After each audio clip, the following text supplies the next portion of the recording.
Hello and welcome to my personal Star Wars movie tier list.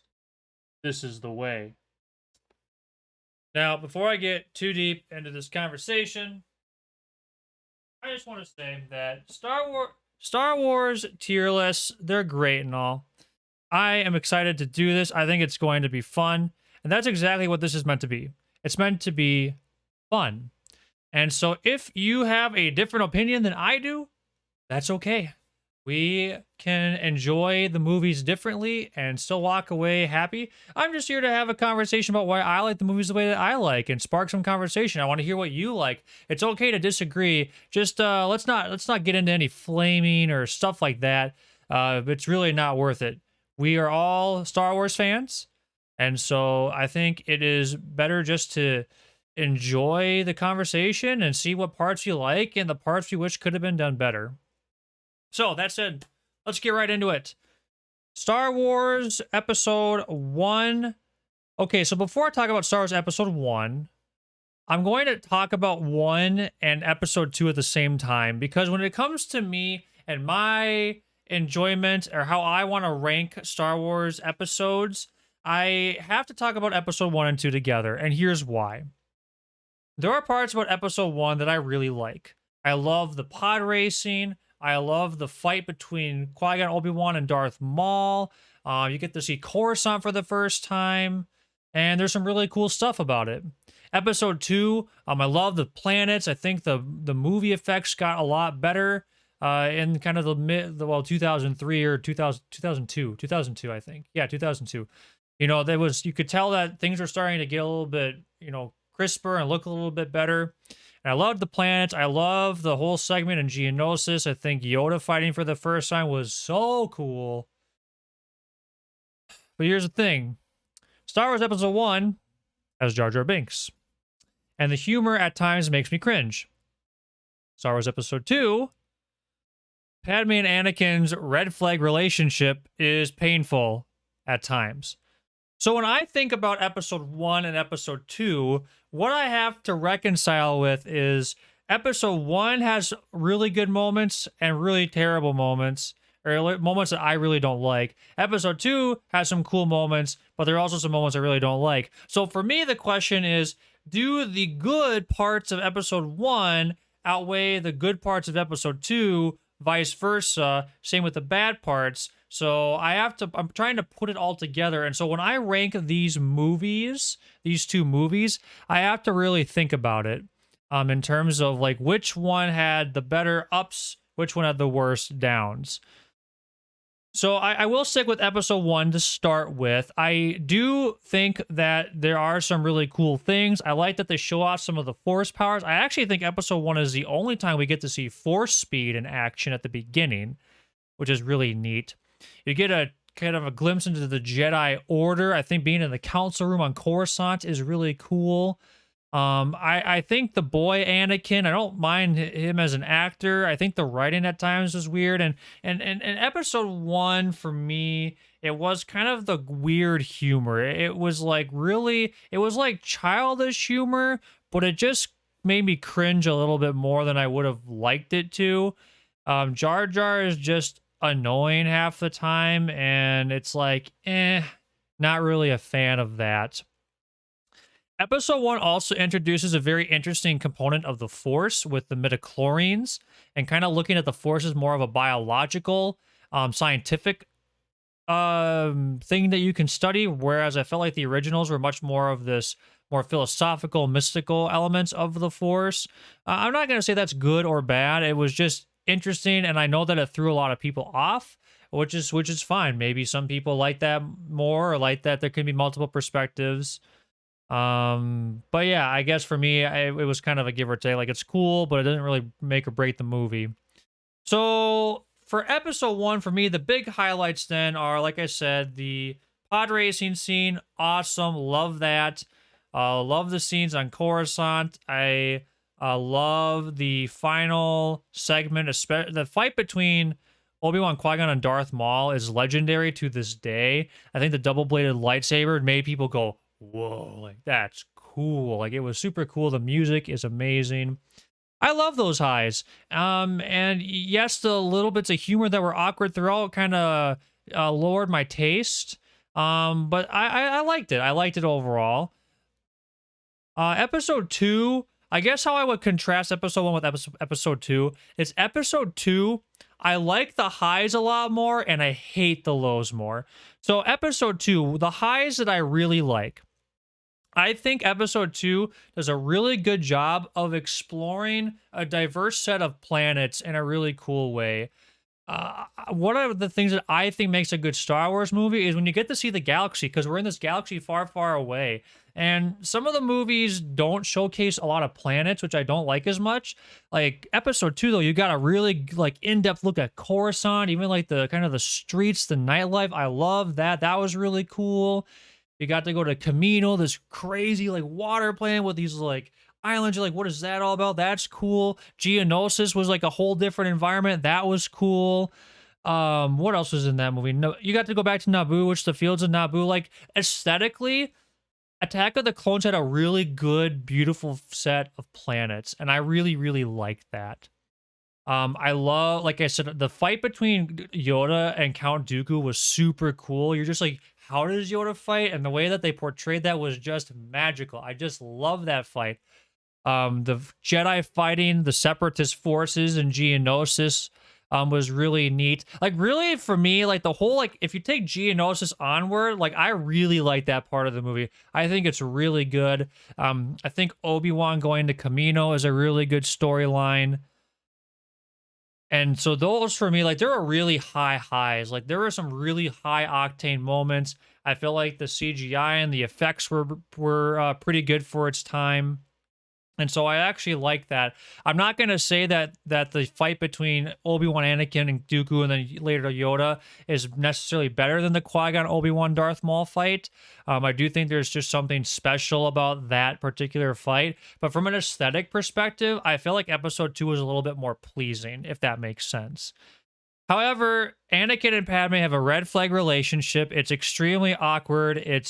I don't, the whole Anakin killing the Sand People thing, like, I understand, like, his attachment to his mom and all that, but Anakin's just super duper moody. I still don't know if it's a writing thing or an acting thing. I feel like Hayden Christensen does a pretty good job overall, so I'm not really sure, like, what went on there, but there were just parts of the acting and his interactions with Padme that were just weird. I mean, it was like they really tried to play out the whole love story and the space opera, and it was just like it really just ugh. I just didn't like it. I just don't like it at all. Anakin's just super moody. I don't know. Like I understand. Like he had a hard life. He came into the Jedi Order late.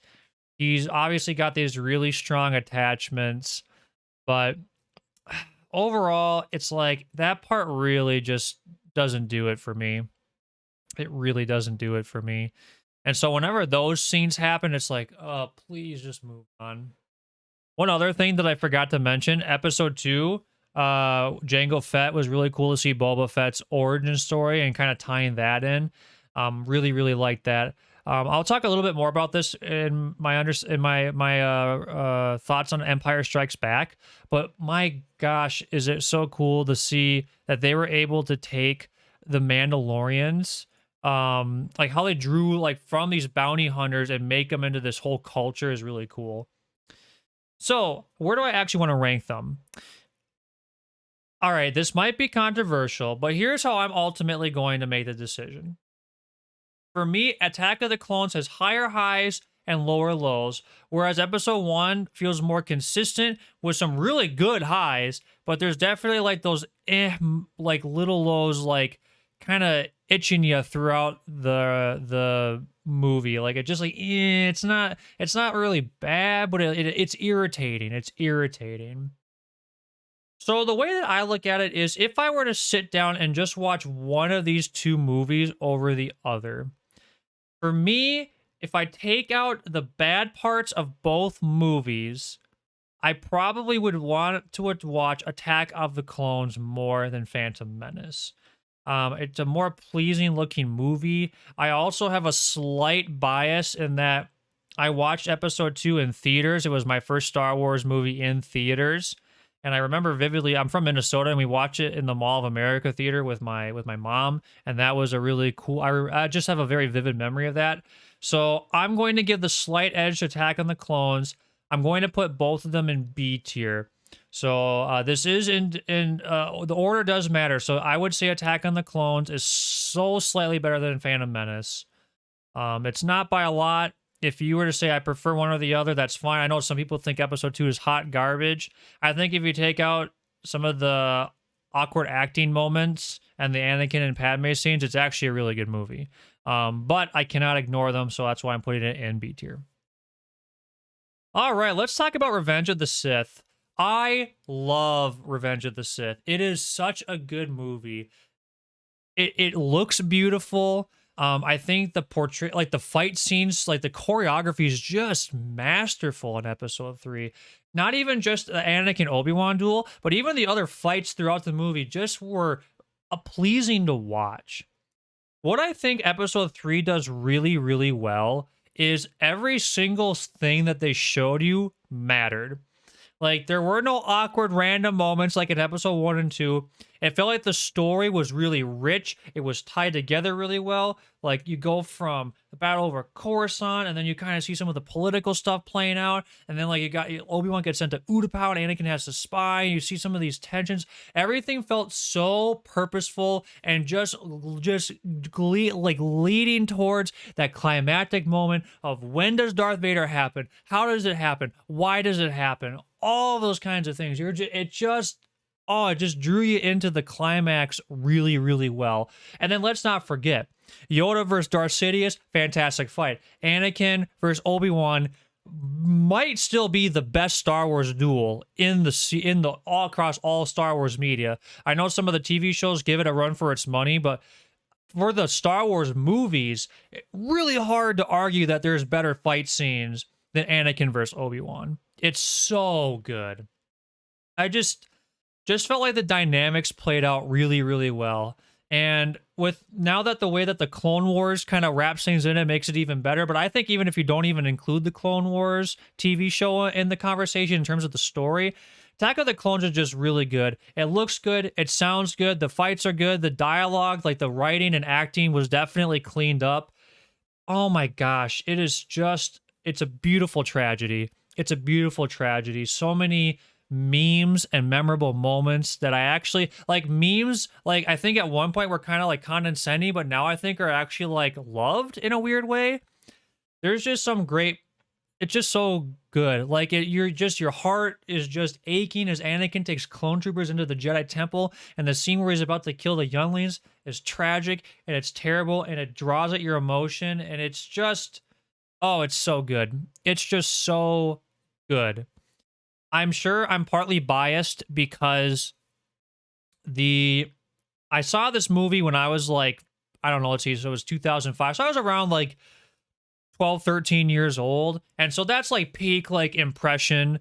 Like, I was like a adolescent going into my teenage years. Like, it left a very strong impression on me. There's just not much to complain about. There's just not that much to complain about. Even though Order 66 is tragic, you got to see all these planets. Think about this. In the like couple like minutes of just them like the clone troopers killing the Jedi, they basically made a game out of it called Star Wars Battlefront 2. All those planets are based on those single screenshots. Episode 3 really branched the galaxy out. This is a huge galaxy. War is taking place on hundreds of planets, and the scope just explodes because of episode 3. All from a few short scenes. That's why I love it. Every scene has like memory and purpose, and I'm sure part of it's just consumerism, and so they wanted to like squeeze every little bit they could out of these 3 movies for like merchandise and games and all that. I totally get that. But just think about the impact that episode 3 had on kind of the expansive universe of Star Wars, and even just these small snippets that people could take and draw on and expand even further. Oh, it's just a masterful movie. I really, really like it. Darth Sidious is a great villain, or a great villain. I combined villain and civilian, I think. I don't even know. He's definitely not a good civilian. I guess he was a public servant.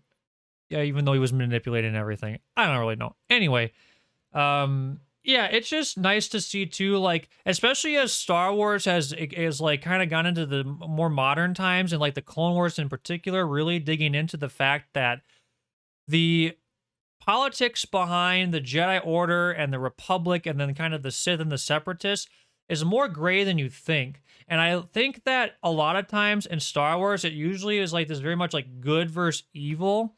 Episode 3, even though it still plays on that motif of good versus evil, light versus dark.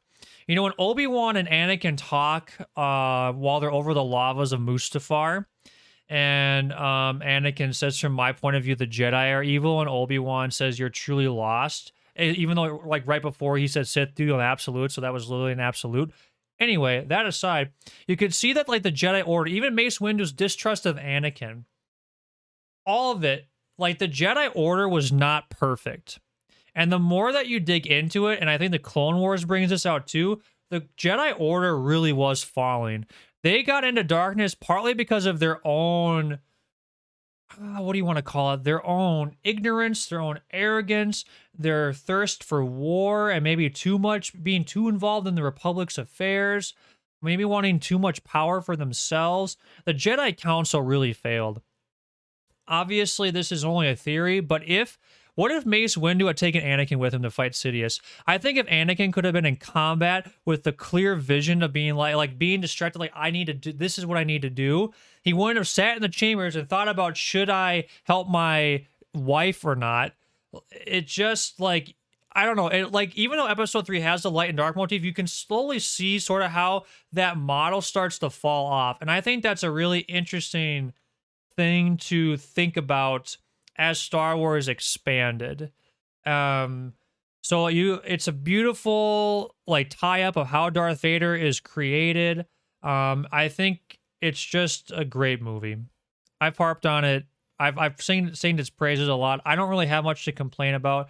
For me, Revenge of the Sith is high A tier, excellent movie. I love it. Okay, let's talk about the original trilogy. A New Hope. Oh, the beginning of it all. Oh, we got to go to a galaxy far, far away, and this entrance was awesome. To see this farm boy. It's a very classic story of a hero from humble origins making his way in a bigger world and making a huge difference. And yet I love every moment of it. It's great. Ben Kenobi is awesome, and you just get to go into town, and it's just a great introduction to Star Wars. Like, you get to see, like, there's these smugglers, and, like, who's this whole Han Solo guy, and you see this huge, like, creature named Chewbacca, and you're like, who is that? And it just, Star Wars had the New Hope just had a creative demonstration of, here are aliens, here's sort of this, like, very unique galaxy. We're definitely not on planet Earth anymore. And I really like that. I think one of the slightly weaker parts is that you don't get to see much of the galaxy. You're on Tatooine, this desert planet. Cool, you get off that. You're gonna go to Alderaan, but really, Alderaan's destroyed, so you go to the Death Star instead. And kind of being on this, like, space station planet kind of counts. But, then you go to Yavin 4, and that's really all the galaxy you get to see for the most part. And it's like, yeah, okay. But granted, I have to say, A New Hope, like, I don't want to criticize A New Hope too much because it is the first movie of everything. Like, George Lucas, like, had this idea and made it happen. And when you look at, like, what the first drafts were to what it is now, is, like, kind of crazy to think about how much changed and what it became. And who could have predicted the cultural phenomenon that erupted from this one movie? So I have to give this movie a little bit of a break, but it is hard now that we have, 40 plus years of additional Star Wars material to go back on. It can be hard at times to remember that, oh yeah, the galaxy was kind of a small place when it first came about, just because it's the first of its kind. It was the origin story. I do think the Death Star segment is really good. I love the interplay and relationship between Han and Leia and Luke. I think that's something that the original trilogy as a whole did really well, is the relationship building between the characters. The prequels were a little, there were so many characters and stuff going on that that wasn't explored as much. But in the original trilogy, like the characters, like you see the relationship start off as like there's some conflict, like Han's this cocky pilot, Luke's this farm boy that doesn't know his place in the galaxy, Leia's this princess who's politically important and maybe a little high on her throne, and seeing them kind of like bicker back and forth, but then like near the end they start to become friends. Like they did a really nice job of like moving the friendships along across all three movies, but all that started in A New Hope. New Hope was definitely more lighthearted. Obviously, the stormtroopers were basically there for comedic relief, which is give or take. I mean, it was fun to watch them not be able to hit anything, and even like taking that motif and bringing it into like Mandalorian season one, where the scout trooper couldn't hit, the like a womp rat to save his life. So it is kind of a fun thing to draw on. Even though you think, okay, how did all these stormtroopers conquer the galaxy again? They can't hit anything, but it's like, okay, whatever. It's for fun. Oh, what else is just good about this movie? I like that, like you go like the original trilogy did such a good job of storylines. You had Ben Kenobi dealing with the Death Star stuff. You had R2 and C3PO, which they're fun together. It's fun to watch those two throughout the movies. Side note, R2D2 in Revenge of the Sith, when he kills the two super battle droids, hilarious, pure gold. Back to New Hope. I don't know, the droids are really really fun. It just feels like an adventure. You're on an adventure, and I really like that. It obviously changed culture in the late 70s, which is super really really cool to see. It's really cool to see what it like exploded into.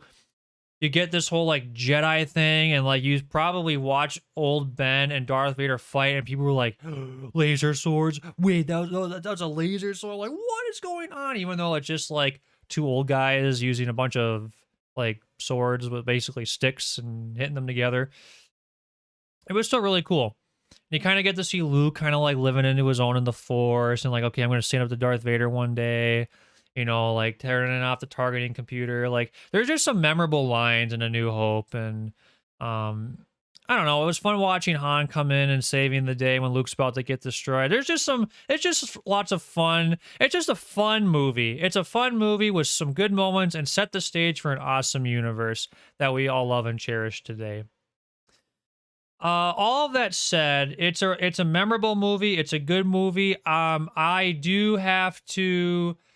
I don't want to criticize some of the parts that like aren't fully like, because it's the origin movie. There's going to be things, for example, Ben Kenobi references Darth Vader as Darth, like a first name, like your name is Darth, even though Darth is a title developed later on. So there were some things like that. They're like, obviously it wasn't fully developed because this is the origin movie, but it's also slightly inconsistent with the rest of the known universe. And it actually doesn't feel as aged, but it definitely like it's gonna have its weaknesses just because it's the first and they were trying a new thing. So for me, A New Hope is here right behind Revenge of the Sith, partly because if I had to pick between the two, I would probably get a more enjoyable experience watching Revenge of the Sith most of the time. But in the right circumstance and mood, I mean, there's nothing wrong with A New Hope. It's a great movie. It's awesome. I just can't put it above Revenge of the Sith, personally. Empire Strikes Back. All right, Star Wars Empire Strikes Back. It's super funny because if you look at the original reviews of the movie, people hated it. They didn't think it was very good. They thought that it took too dark of a tone. It was just like, it just like ruined some of the elements in the first movie that people liked. And nowadays we think it's one of the greatest movies of all time. Cinematically, like the story was good. Obviously, like cinematically, Harrison Ford having the famous impromptu "I know" to Leia's "I love you" is still cinematic gold to this day. The Hoth sequence is spectacular. You kind of get a sense of like, okay, so about a year has passed canonically, and you can start to see like, okay, Luke Skywalker, like farm boy, now is in the rebellion, starting to make his way up in things. Like he's on a scouting mission. He's got his lightsaber, because it's Star Wars and it's an adventurous movie. Gets stopped by the Wampa, Harrison or Han Solo, goes and rescues him, and like Luke uses the lightsaber, so you're like, okay, Luke's kind of got a little bit of lightsaber skills. And then the Empire is coming, and then the defense of Hoth is really neat. You get the kiss between Luke and Leia. Awkward, given their relationship, but George Lucas didn't even think they would be siblings until after the movie already came out. So I'm gonna give that a pass. It was fun to kind of see Han and Leia's relationship develop, even though it's kind of weird. Han's very aggressive. It's kind of weird. Maybe it's just because it's a movie in the early 80s, and I just am thinking about it in a modern perspective. I don't know. Their relationship's just kind of weird. It doesn't feel healthy, per se. But maybe, I guess the whole scoundrel thing, and I guess people have different types, I guess, and obviously it kind of worked. I mean, it worked out. Depending on your perspective on the prequel trilogies, it worked out, or maybe it didn't work out. But, yeah, I don't know. I think for me, like the whole asteroid field thing felt a little like it's not bad.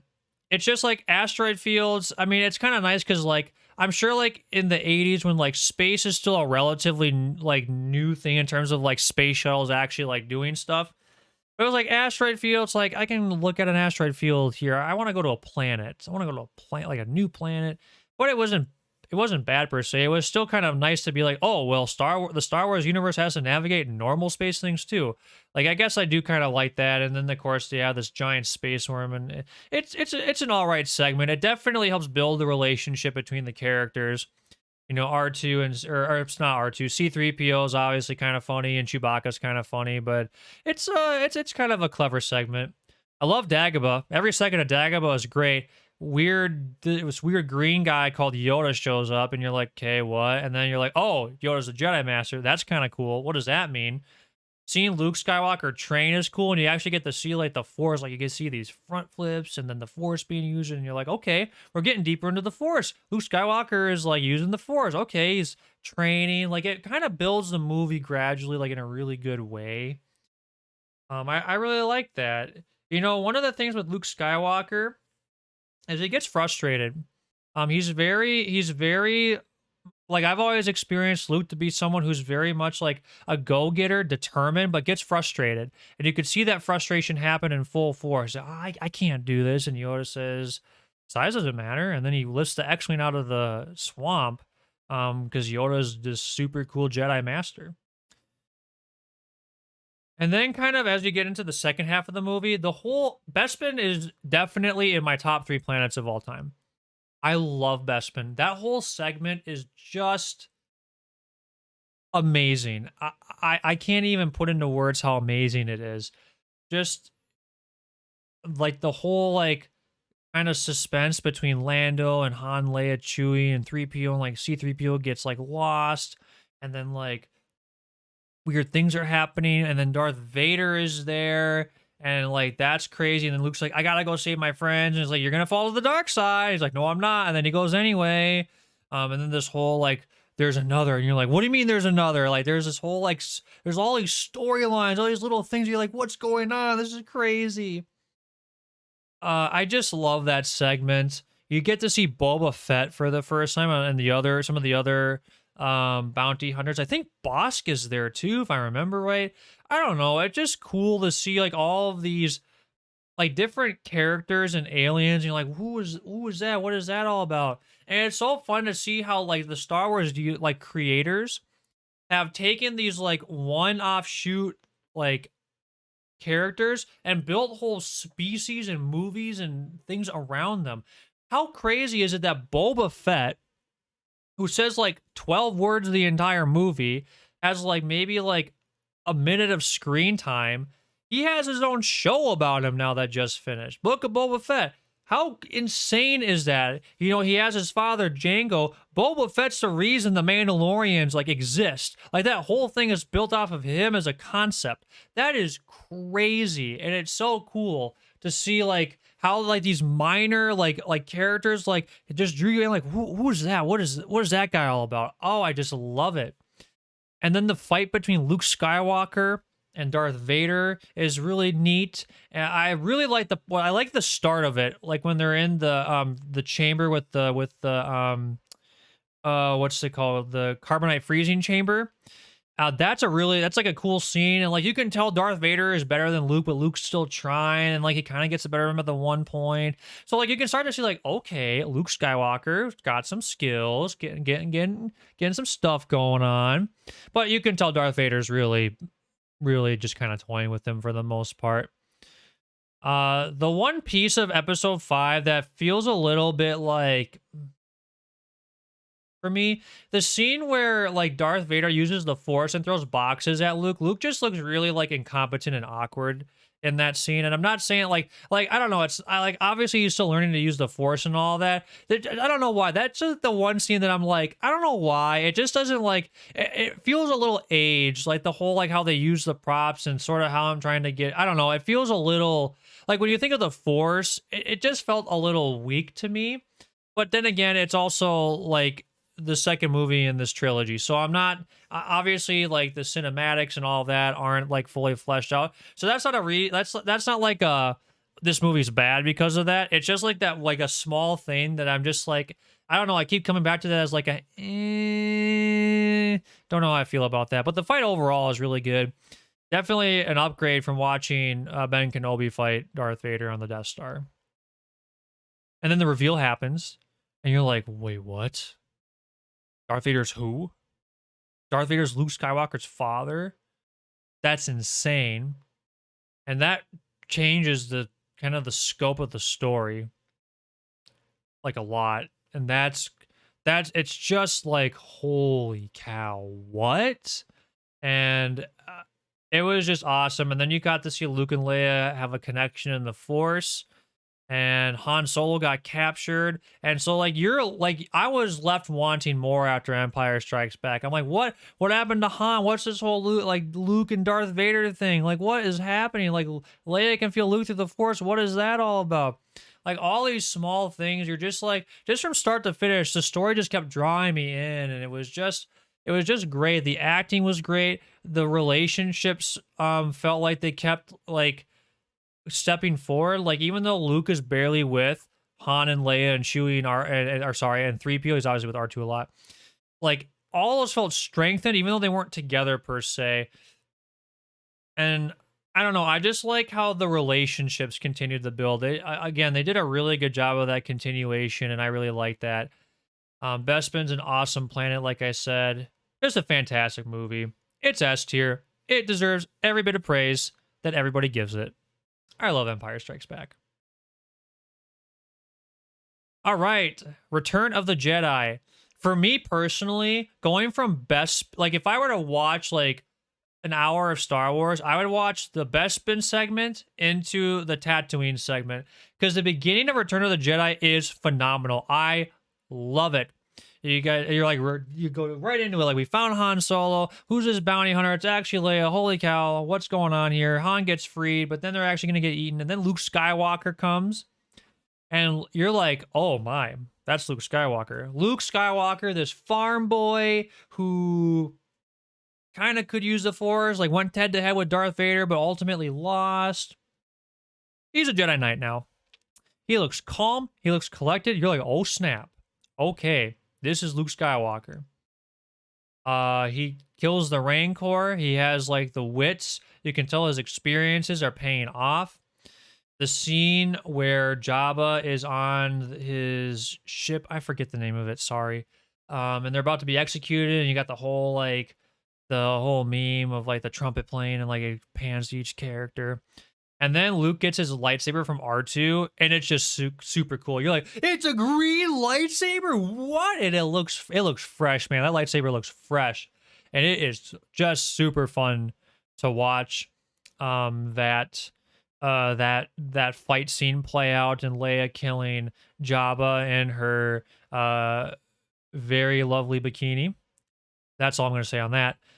She does a good job of being Princess Leia, who kicks ass. So that's always fun to watch. We get to rescue Han Solo, and it just was it was just a fun scene because like you got to see like all the characters, like you could tell they've grown. They all act in heroic fashion. Like Lando, who went from kind of like betrayer to like I'm actually your friend, and to actually like I'm your comrade, was really neat to see. I don't know, the droids getting like even just the droids like getting into the sand. And you're just like you just had to giggle and smile. I don't know. It's just such a fun segment. And you just could see the growth and development, and it just sets the tone for the movie. They go to Endor, and Endor is pretty. It's pretty cool to see the planet. Episode 6 kind of did what Episode 4 did, where like I didn't feel like I got to see a lot of the planet, like a lot of planets. You go from Tatooine, which you've already been on, to the jungle planet of Endor, which is cool. But then like you're on the rebuilt Death Star, which is basically like more or less what you experienced in Episode 4. You just don't get to see a lot of galaxy in the original movies, which is why I like that's like one of the few reasons I like the prequels a little bit more, would only be because you actually get to see the galaxy in them. And I get it too. The original Star Wars, like it's the beginning of the story building. It's not a critique. It's just like that's one thing that I wish would have happened more, if that makes sense. I don't. Okay, Ewoks. Okay, so Ewoks for me are like it's fine. I know some people really don't like the Ewoks. They think it's ridiculous and childish. I don't mind the Ewoks. It's a culture on a planet, and it was pretty fun. It's kind of weird that they got captured by Ewoks, but they kind of let it happen. And then like Leia is like a friend, and then you get to see the whole like C-3PO is a god thing because Luke can use the Force, like the Force in that way.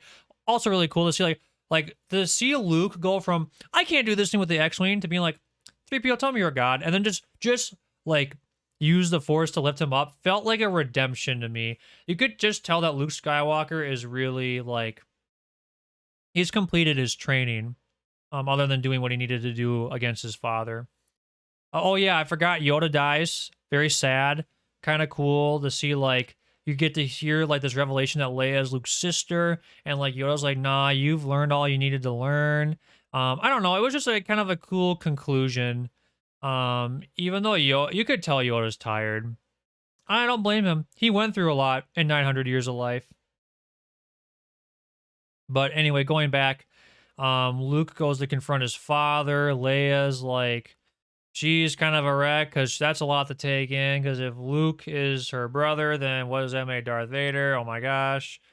Han's kind of like, okay, I don't know what's going on. So you get a little bit of tension.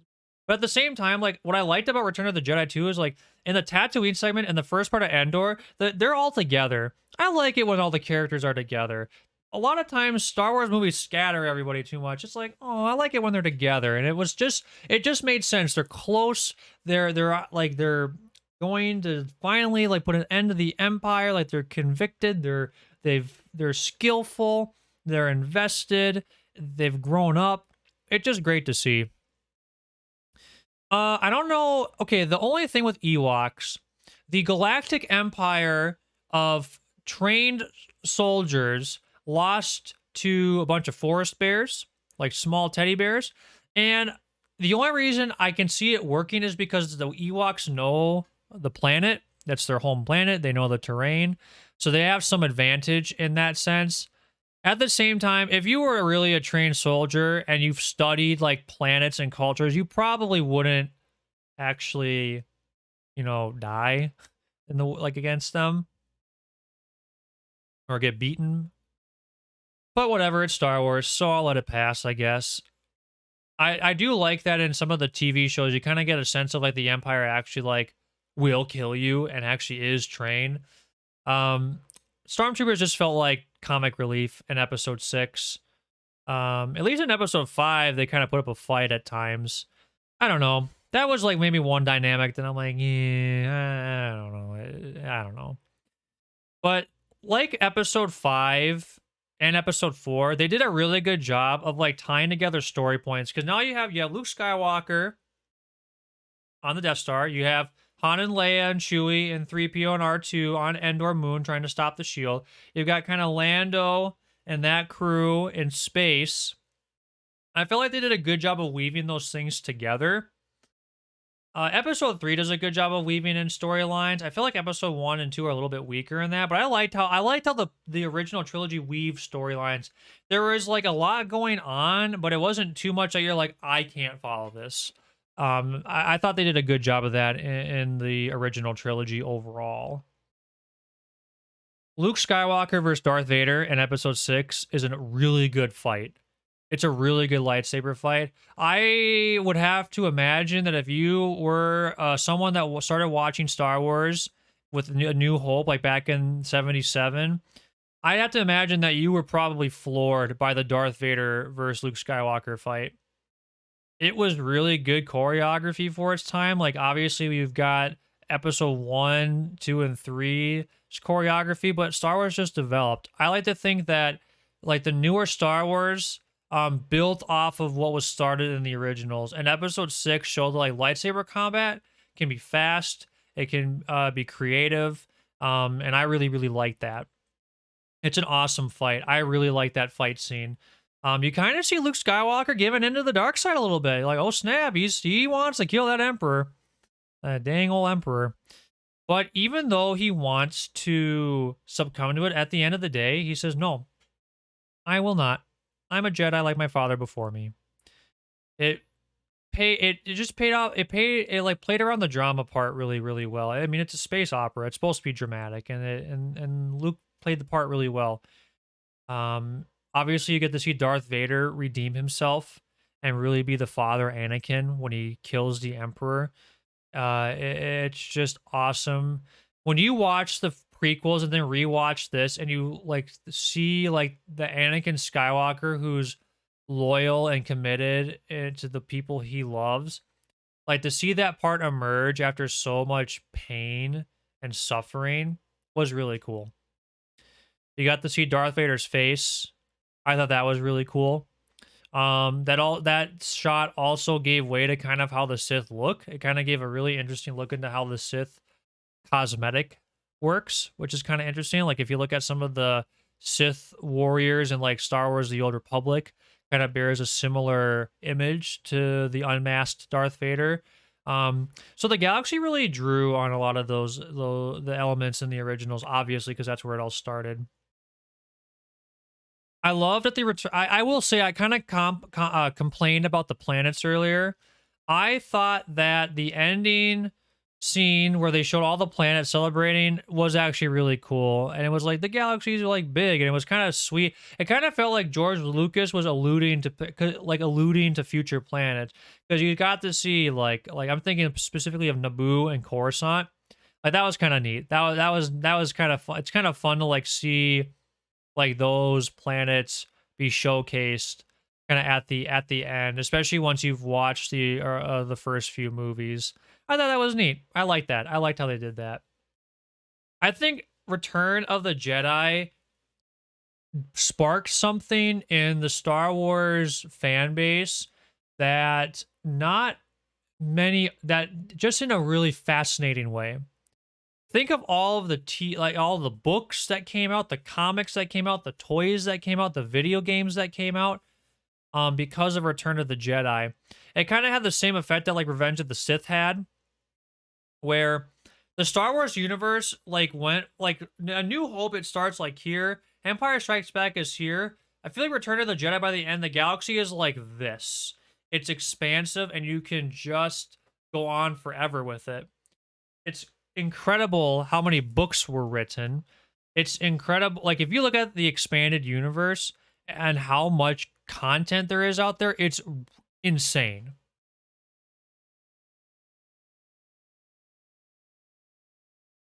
It's insane to think of like how much story was being told. It's really fun. I like it when a modern like Disney Star Wars draws on expanded universe content, because there's so many good things out there. It's just fun to see people wanting to really like write in the story. What happened between episode 4 and 5? What happened between episode 5 and 6, and so on.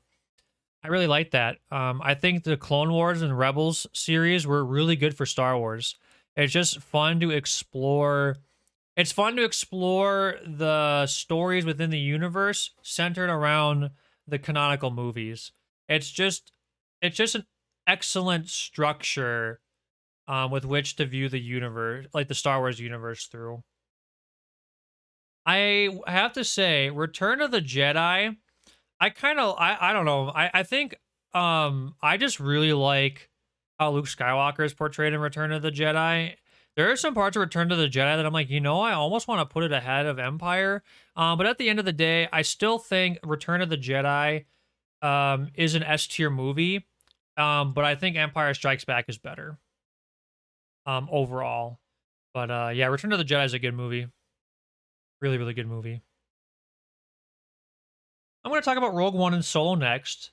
So, for context, Rogue One came out when I was in grad school studying to be a pastor, with which I am currently. I'm ordained now.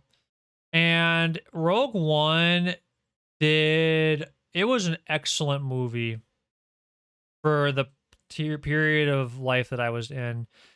First, I want to name that Rogue One did a good job of saying that there's loss in war.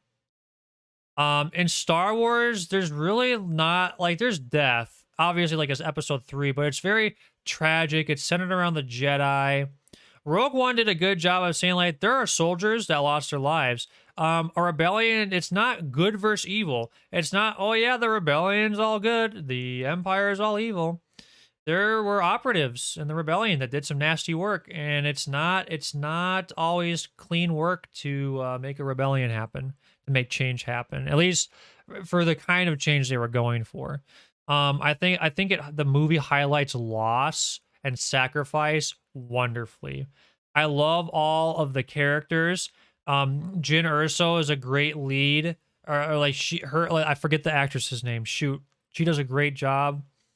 Cassian is like just like this. There's just the two of them. Like even though they're like not, they don't trust each other right away. They like bounce off each other really well. K2 is one of my favorite droids, probably my third favorite droid, behind HK-47 and R2D2. K2 is hilarious. I love when they go to Jeddah. I love Chirrut. Chirrut's one of my favorite characters in the Star Wars universe, period. I don't know. It's just like, even though it's kind of weird, like how it's fascinating because like there's not necessarily a good reason that the team that came together in Rogue One came together, but it worked. It worked that they found the pilot and like he joined in. It worked that you have these two like random people from Jeddah that kind of like because of the Force get drawn into this conflict. I think it's the Force. It's just I love their dynamic as a team.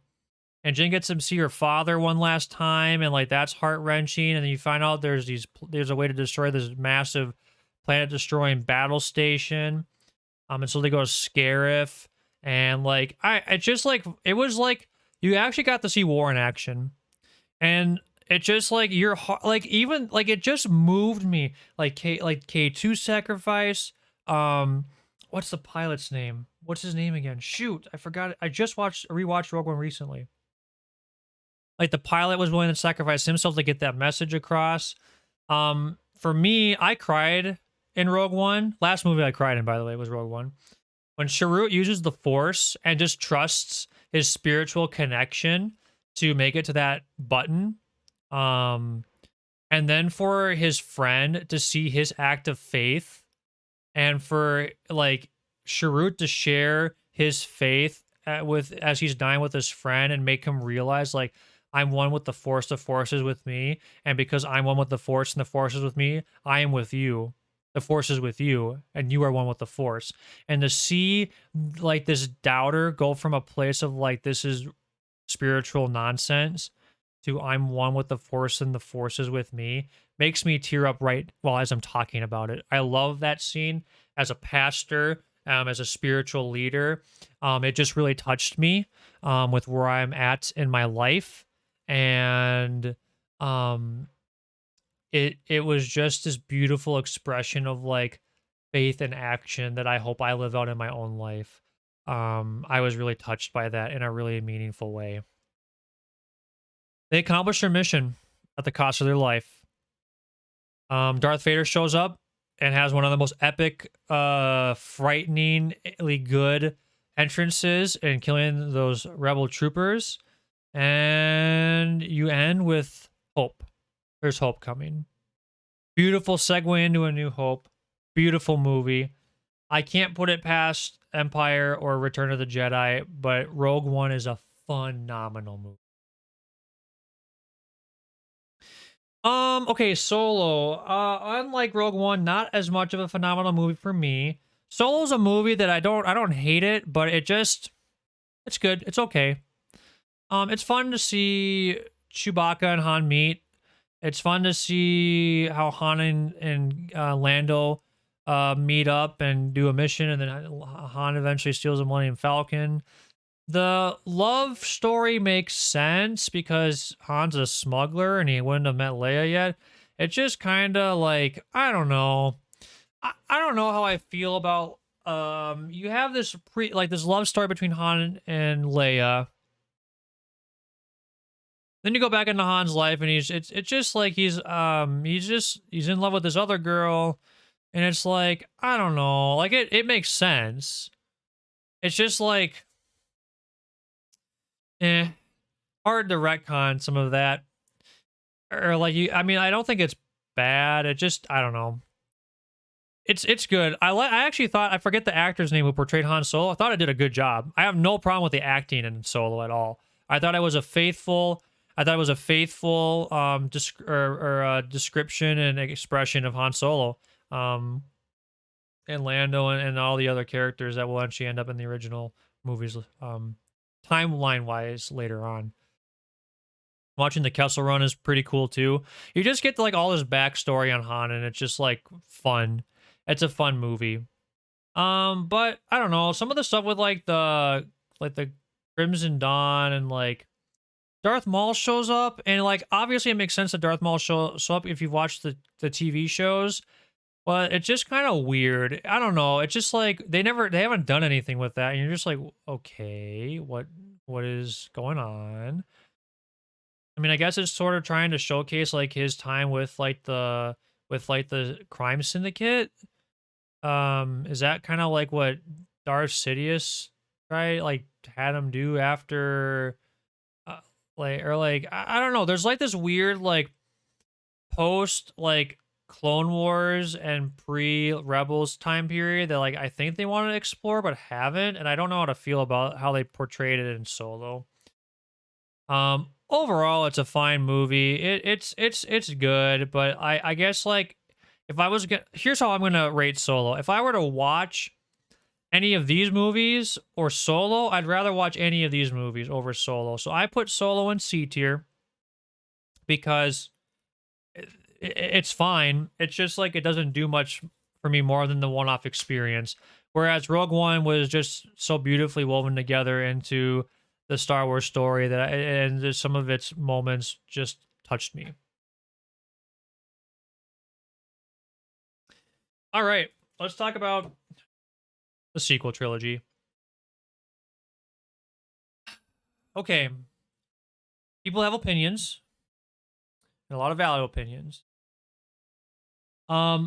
So bear with me as I explain my rationale for the prequel trilogy. The Force Awakens comes out in 2015.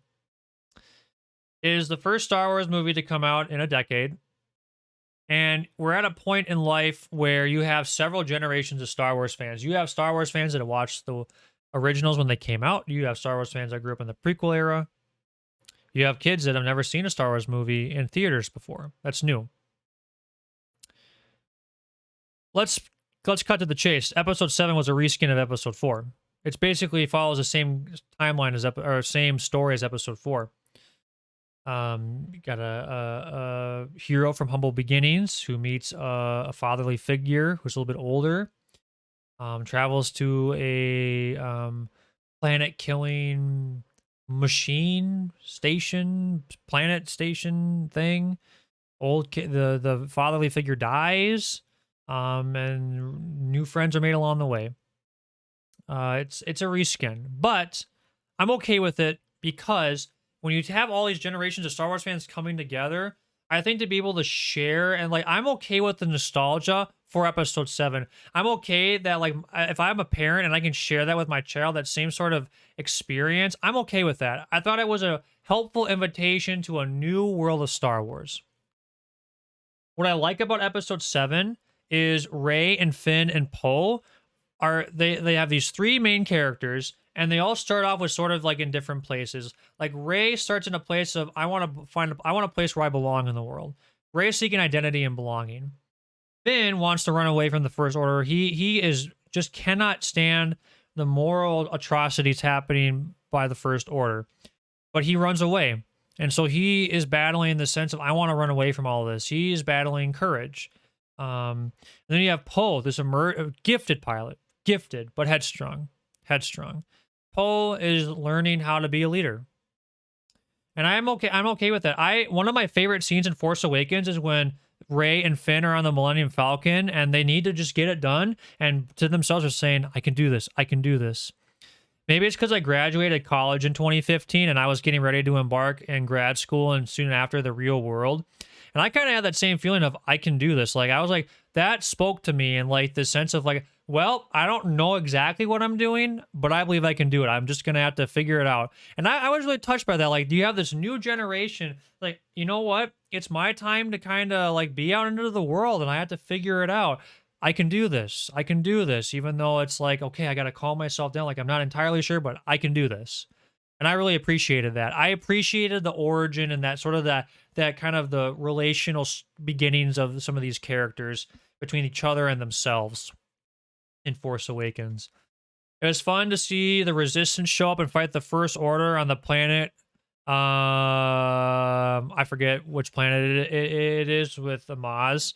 That was kind of a cool thing, and you kind of get to see like Rey's got some resonance with Anakin Skywalker's lightsaber. Why is Anakin Skywalker's lightsaber there in the first place? It should be in the depths of the gas planet Bespin.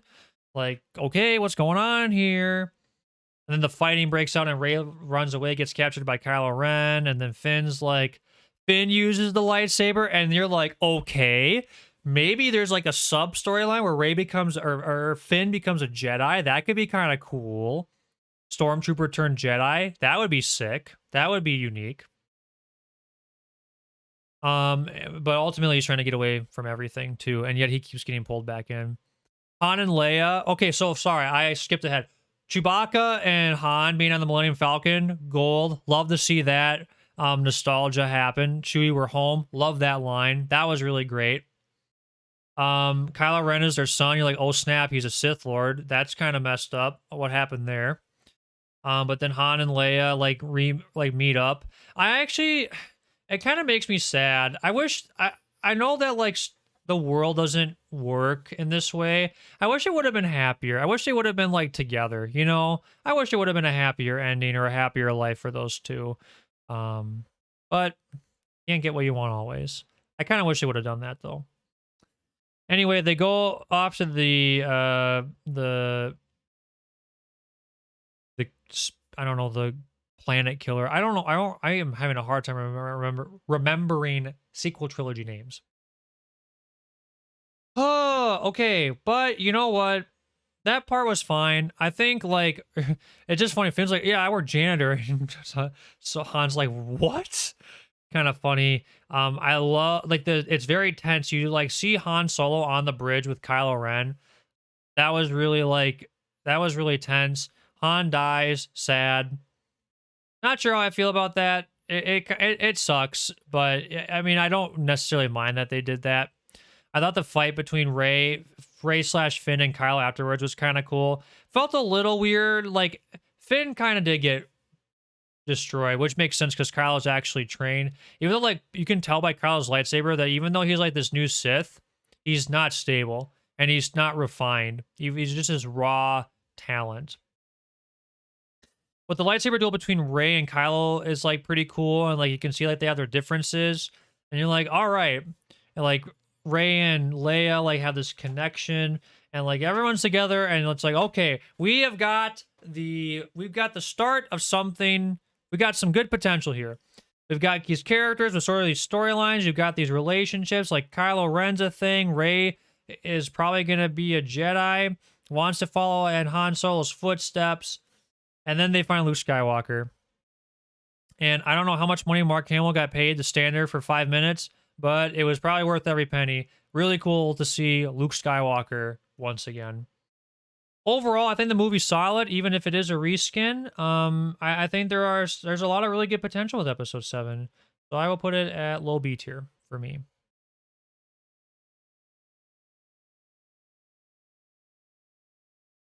Okay. Let's talk about The Last Jedi and Rise of Skywalker. Similar to Episode 1 and 2, I have to talk about these two in tandem a little bit.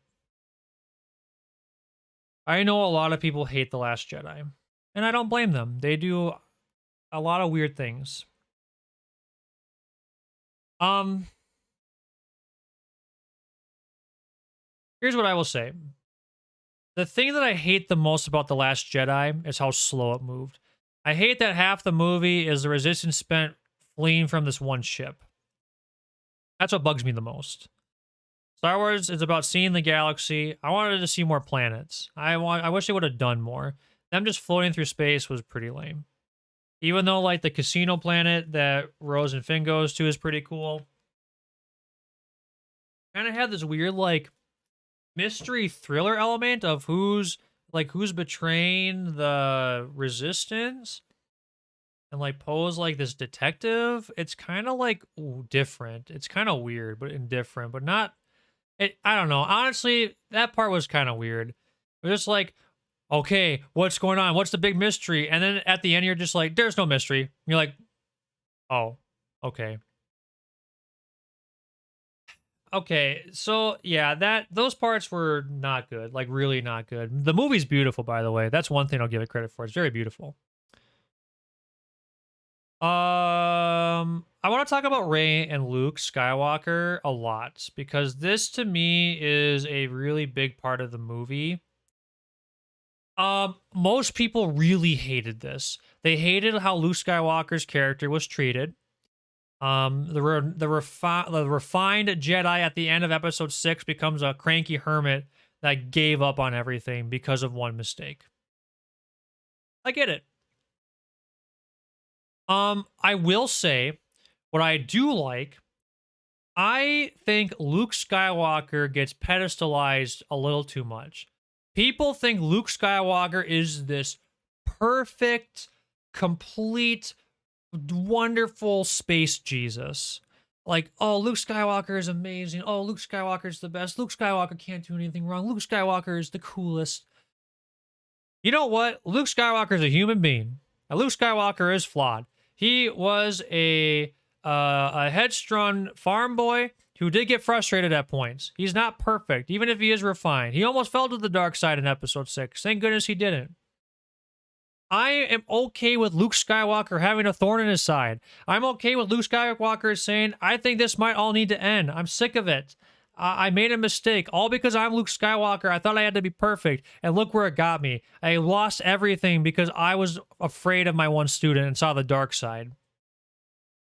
I'm okay with Luke Skywalker not being perfect.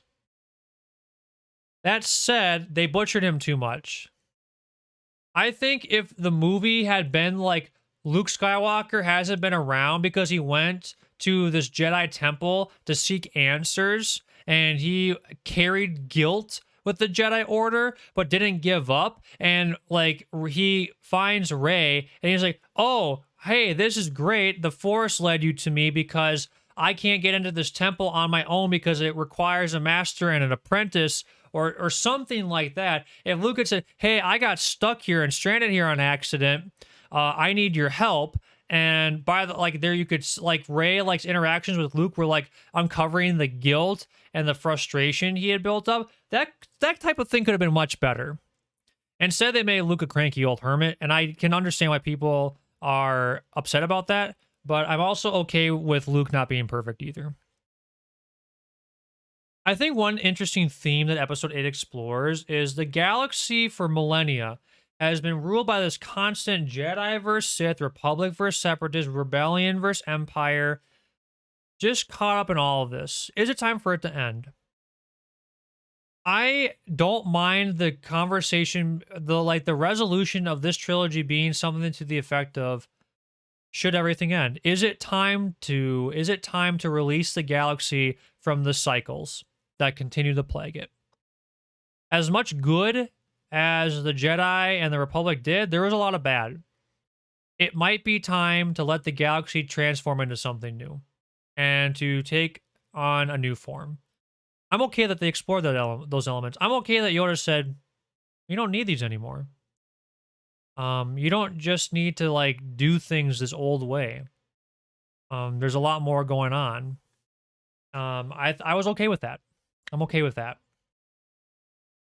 I like that Episode 8 really got into some of the gray elements of the Star Wars universe, where the codebreaker dude is like, this, like, they're like, these millionaires, they got their money from the First Order, or Finn said that, and then he's like, no, they got their money from selling weapons to the First Order and the Resistance. There's not a good or bad side. It just, everyone has their own perspective. I like that that's one thing the sequel trilogy starts to do, is they broaden the perspective to be beyond light versus good. I really like that. I think that's a positive element of the movie. Otherwise, like, yeah, they go to the final planet and they're like, oh no, the Resistance is gonna die, and there's like 30 of them left. And it's like, okay, they're like really small. It's like this ragtag band. And oh, I'm sorry, I'm forgetting a huge part of the movie. I forgot about Snoke's flagship. I should probably talk about that. When I forget her name, the Admiral, she collides the cruiser into that plane, the cruiser, and destroys it. That was sick. I like that. So the fight scene between Rey and Kylo and the guards was cool. I like that. Kind of weird they killed off Snoke. That was weird. You have this mysterious, like, weird looking evil guy, and he just kind of dies, and you're like, okay, I know nothing about him. It just Snoke turned Kylo Ren to the dark side, and now he's dead, and Kylo's like, I'm in charge now, and you're like, okay, all right. So I think that, like, I guess I understood, like, it was kind of, I think it was trying to play off of the Luke Skywalker Rey piece, where it's to let it all end, and Kylo's like conviction is, I'm not going to serve the light, I'm not going to serve you, or go back to the light. This all needs to end. Kylo's new perspective, I want this all to end, kind of okay with it. I'm kind of okay with like that being the, and then inviting Rey into it. I think that was a really interesting point that could have been a really good story point.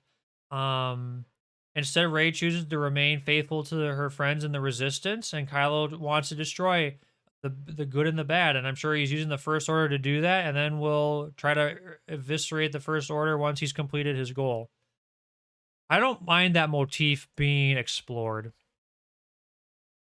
I was okay. So even though Luke Skywalker is kind of a super cranky old man, how ridiculous is it that he used the Force to create a projection of himself like that far across space? That is insane. That's actually just crazy. Holy cow. Holy cow. It wasn't, I wanted to see Luke Skywalker fight, not just dodge things and give the Resistance time to leave. It was like, oh, Luke Skywalker. And then you just like kind of like fades away. That was disappointing. That was disappointing. The Resistance gets away, Rey uses the Force, and then you're like, okay, Rey's kind of a cool Jedi now. That's pretty neat. And like this ragtag band is like ready to go, and it's like, okay. So for me, it's like, even though I appreciate them exploring, like, should this all end? The light and the dark, the rebellion and the empire, those types of motifs. Is it time to end? I thought this movie also did a good job. Remember how I mentioned in Force Awakens, you have like Rey trying to find belonging, Finn needing to find courage, and Poe trying to be a leader. Poe's an arrogant idiot at the beginning of the movie, but he starts to realize through what happened that what leadership looks like. Rey's starting to find a sense of belonging and identity, and Poe's starting to find some courage. He was ready to die. He was ready to die. And that was amazing. You got to see those elements build. I like that. I like those elements. I think the movie moved too slow and was too small. That would have been a better type of thing for a Star Wars short.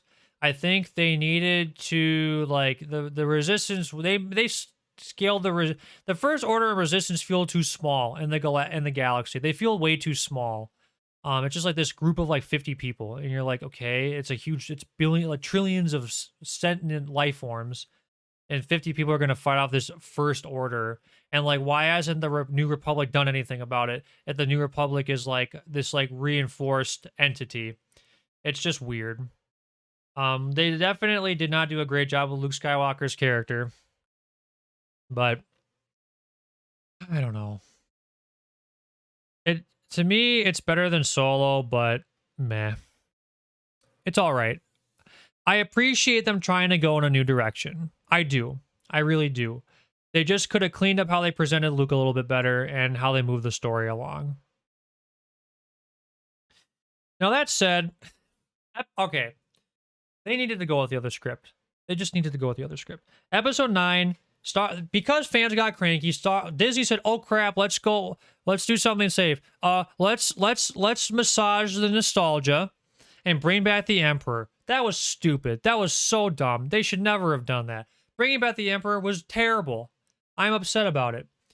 Like, just they needed to go with the other script. They needed to just follow the storyline to its conclusion. If this movie had been about Kylo Ren like trying to find a way to destroy everything, and Rey and Finn and Poe like going and stopping him, and the conclusion would have been like we need to destroy everything, like let it like get rid of it all and destroy it, and then on like Rey's side being like, no, we can take from the old and bring it into the new, or something like that. Movie would have been a lot better if like the script where like Kylo Ren goes to Mustafar and visits one of the Sith Lords, and if they had an epic confrontation at the end, like that could have been like between Rey and Finn, or Rey and Kylo. That would have been great. I think that would have been a much better conclusion, because basically Episode 8 gets rid of the old generation with Luke Skywalker, and Leia's basically dead. I mean, she's in Episode 9, and rest in peace, Carrie Fisher.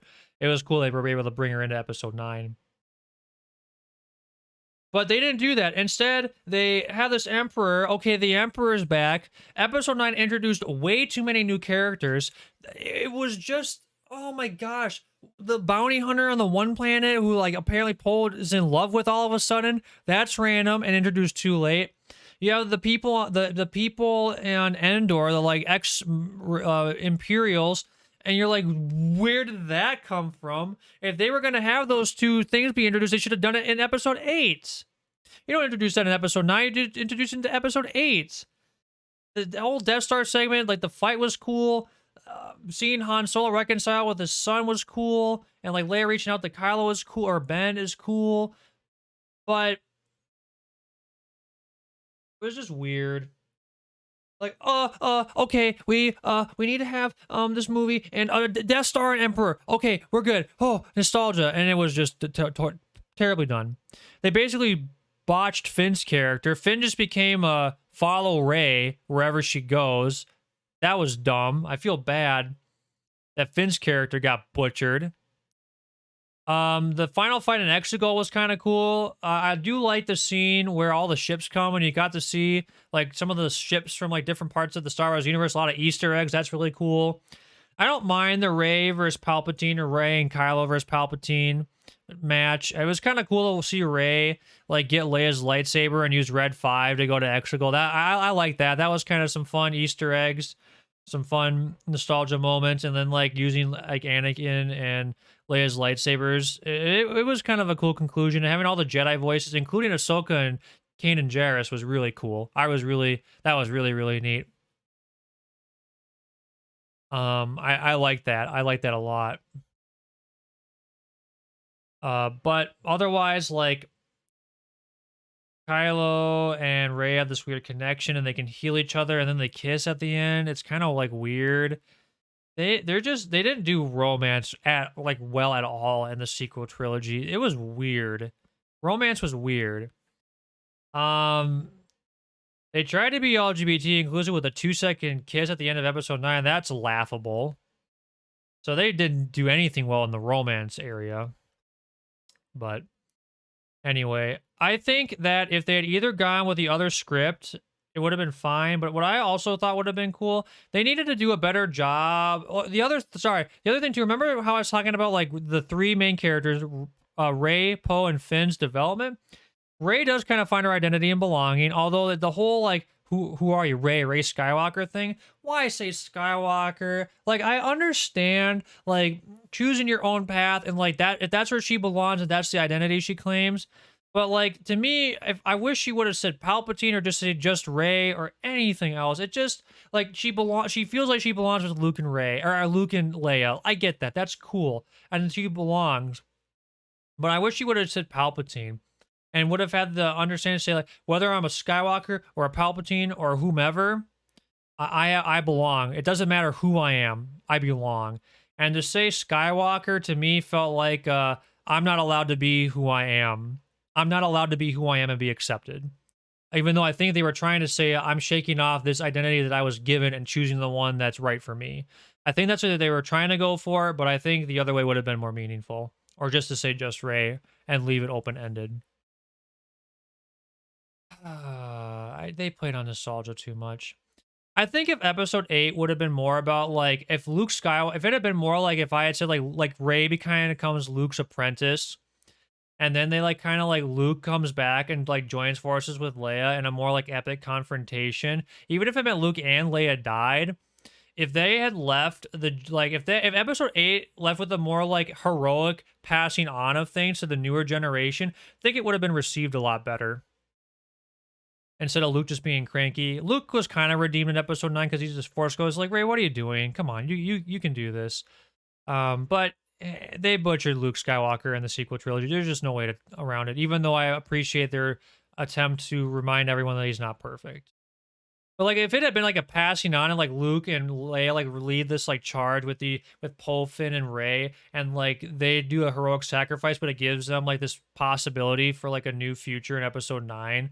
And like you maybe learn more about Snoke's identity. And then like episode 9 is this final confrontation between like Snoke and Kylo. And like that could have been a lot like better if they had like put some backstory into Snoke instead of it just being, oh yeah, Snoke's just a clone of Palpatine, I guess, or something like that. Oh, they should have just gone with the other script. If they had just ended the sequel trilogy with this, like, releasing the galaxy from the Empire, the Rebellion, the Jedi, the Sith, and all that, that would have been so cool. Or if the conclusion would have been, like, this is, like, the galaxy needs to look different now. We're in a new era of the galaxy. I would have been okay with that. Instead, they played on nostalgia, and the sequel trilogy ended in total disaster. And that's really too bad. They introduced way too many new elements. They played on nostalgia way too much and in really poor ways. And I think episode 8 would have been received better if episode 9 would have just gone full front with the themes they explored in episode 8. But like if you look at the characters at the end of episode 9, oh yeah, another thing I hate, Rey and Poe are arguing with each other at the beginning of episode 9, and Finn's trying to be like a middleman. The 3 of them are arguing. They've been together for 2 movies. Like, look at Luke, Han, and Leia. They're pretty close and tight knit. There's some tension at certain points in episode 6, but you can tell they're friends. I don't know if they're friends in episode 9. Seems like they barely know each other. They didn't spend enough time together as the 3 of them. But at the end of the movie, like, yeah, Rey finds her belonging. Finn's basically like, he's courageous, but he like is just constantly seeking after Rey.